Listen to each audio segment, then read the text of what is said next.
Assalamualaikum warahmatullahi wabarakatuh. Halo teman-teman, perkenalkan nama saya Marcella Putri Kananda dengan NIM 2348201054 dari kelas 2A jurusan farmasi. Baiklah, di sini saya akan mempresentasikan PPT yang telah saya buat yang berjudul Metabolisme Tumbuhan Anabolisme.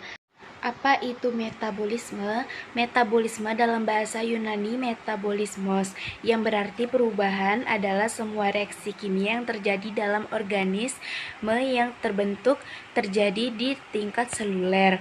Metabolisme disebut juga reaksi enzimatis, karena metabolisme terjadi selalu menggunakan katalisator enzim. Reaksi-reaksi tersebut adalah dasar dari kehidupan yang membuat sel dapat tumbuh dan bereproduksi, mempertahankan strukturnya, dan merespon lingkungannya. Secara keseluruhan, metabolisme bertanggung jawab terhadap pengaturan materi dan sumber energi dari sel. Peran metabolisme inilah yang menjadikan suatu reaksi yang sangat penting bagi kelangsungan hidup makhluk hidup.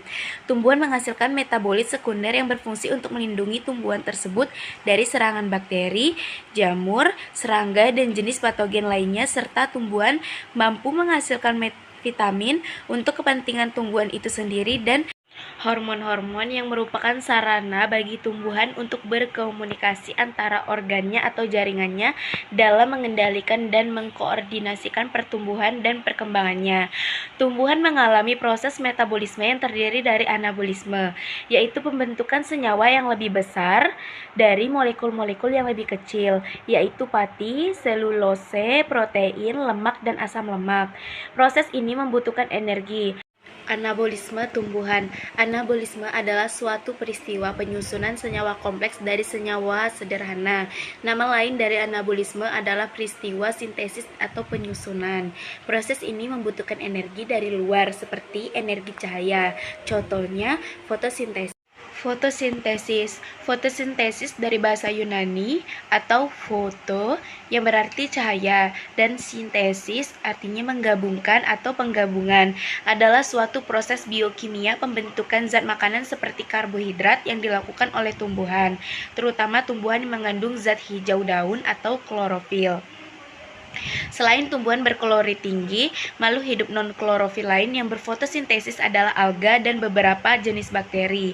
Organisme ini berfotosintesis dengan menggunakan zat hara, karbon dioksida, dan air, serta bantuan energi cahaya matahari. Proses fotosintesis. Yang pertama, daun akan menangkap energi dari cahaya matahari melalui klorofil. Yang kedua, air yang tersimpan di tanah akan diserap oleh akar dan disalurkan oleh batang menuju ke daun. Yang ketiga, gas karbon dioksida di lingkungan sekitar tumbuhan akan diserap oleh daun melalui mulut daun. Yang keempat, daun akan melakukan proses memasak makanan atau fotosintesis di bagian daun yang dinamakan kloroplas. Hasil fotosintesis setelah semua proses selesai di tumbuhan akan menghasilkan karbohidrat dan gas oksigen. Reaksi fotosintesis terbagi menjadi dua, yaitu reaksi terang dan reaksi gelap. Reaksi terang adalah proses untuk menghasilkan ATP dan reduksi NADPH2. Reaksi ini memerlukan molekul air dan cahaya matahari. Proses diawali dengan penangkapan foton oleh pigmen sebagai antena. Reaksi terang melibatkan dua fotosistem yang saling bekerja sama, yaitu fotosistem 1 dan 2. Reaksi gelap pada tumbuhan dapat terjadi melalui dua jalur, yaitu siklus Calvin-Benson dan jalur Hartlake. Faktor yang mempengaruhi fotosintesis anabolisme. Yang pertama, ada cahaya.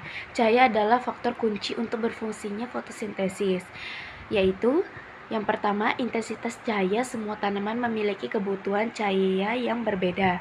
Tanaman C3 atau bisa disebut dengan kacang, kapas, kedelai, kentang, gandum kurang toleran terhadap cahaya, sehingga intensitas cahaya yang tinggi tidak meningkatkan intensitas fotosintesis. Yang kedua, panjang gelombang cahaya. Setiap spektrum warna memiliki panjang gelombang yang berbeda-beda. Yang kedua, suhu. Semua tumbuhan membutuhkan suhu yang berbeda. Untuk tanaman C3, suhu optimum yang dibutuhkan adalah sekitar 20-26 derajat Celcius.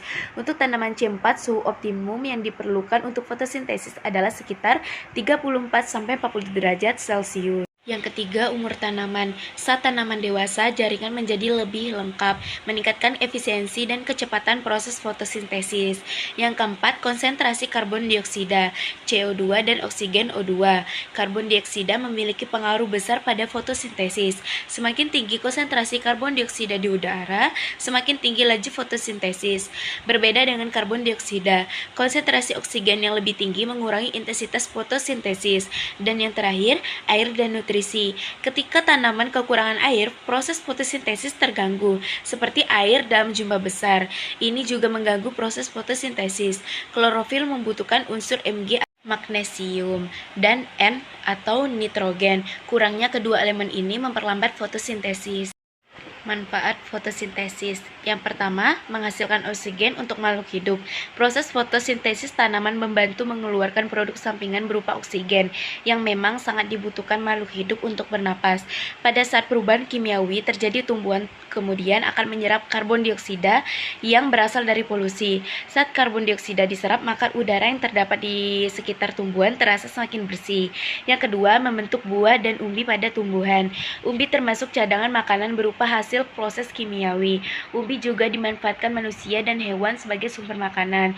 Buah dan umbi juga mengandung vitamin serta senyawa yang sangat bermanfaat bagi tubuh manusia. Yang ketiga, menghasilkan glukosa. Oksigen dan buah muncul glukosa dan pada tumbuhan digunakan sebagai bahan bakar dalam membangun zat makanan lain seperti lemak atau adanya kelembapan udara sebanyak 10% secara alami berasal dari tumbuhan. Kelembapan meningkat untuk bisa memberi efek pada manusia, berupa efek menenangkan dan mengatasi lelah hingga membuat tidur jadi lebih nyenyak. Baiklah, sekian presentasi dari saya. Mohon maaf apabila ada salah kata. Saya sudahi dengan wabillahi taufiq wal hidayah. Wassalamualaikum warahmatullahi wabarakatuh.